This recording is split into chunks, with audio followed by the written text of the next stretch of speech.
As if we needed more evidence that arming teachers is a bad idea, a teacher this week was arrested in Georgia after barricading himself in a classroom and firing a gun in school. Now, common sense tells us, gun safety research tells us, educational knowledge tells us that arming teachers is a really bad idea.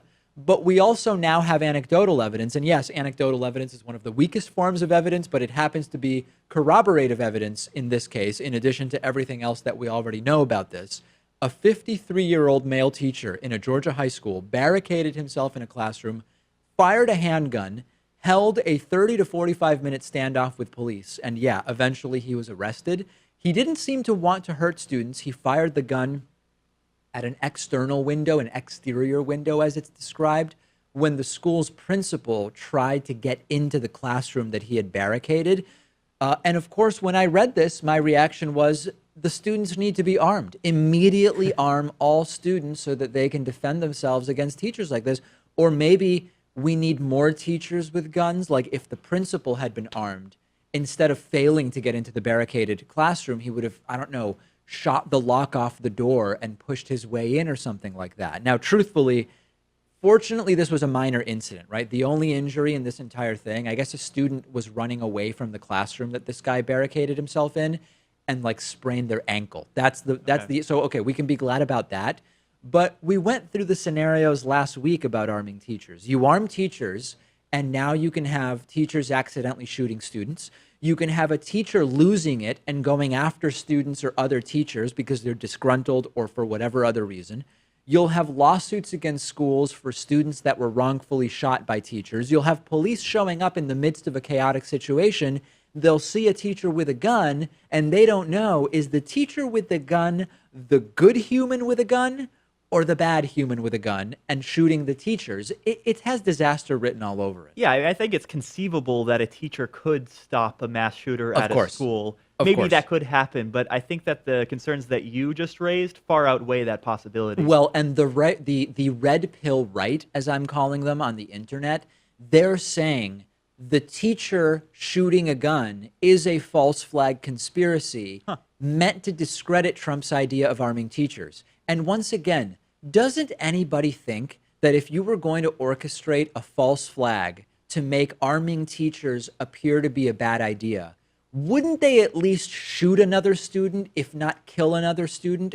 Why would you if you're going to set up a false flag school shooting by a teacher to try to discredit Trump's idea of arming teachers, you're not going to go through all that trouble and then have the guy just fire an external window and give himself up to police. I just think that in a country of, 320 million people, Yeah. this sort of thing happens from time to time. Oh, yeah, it's but not we're the only first time. focusing on it now because it's so newsworthy Of after course. a recent mass shooting. And back to the story about we should cover these conspiracy theories, the audience was kind of mixed, and the common opinion was cover it, but don't go through like a long debunking. So that's what I did today. I'm telling you, the red pill right says this was a false flag to discredit Trump.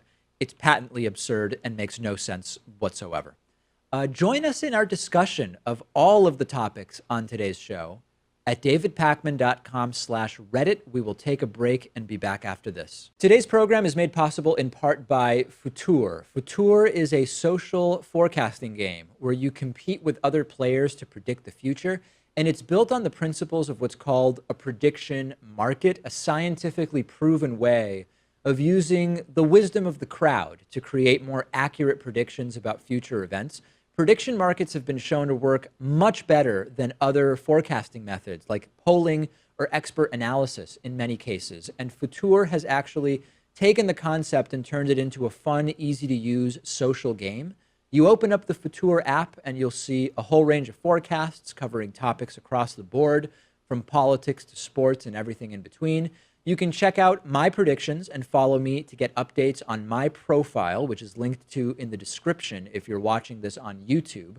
Futur is a great tool to find out more about the world, improve your forecasting ability, show off your prediction skills to friends, and even better, when you make predictions on Futur, you're helping to create more accurate forecasts for everybody.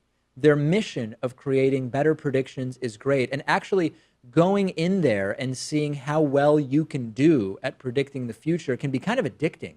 Go to futur.com, sign up, and start making forecasts. It's free, and it's available on both Android and iOS, as well as on web browsers. And that's futur.com.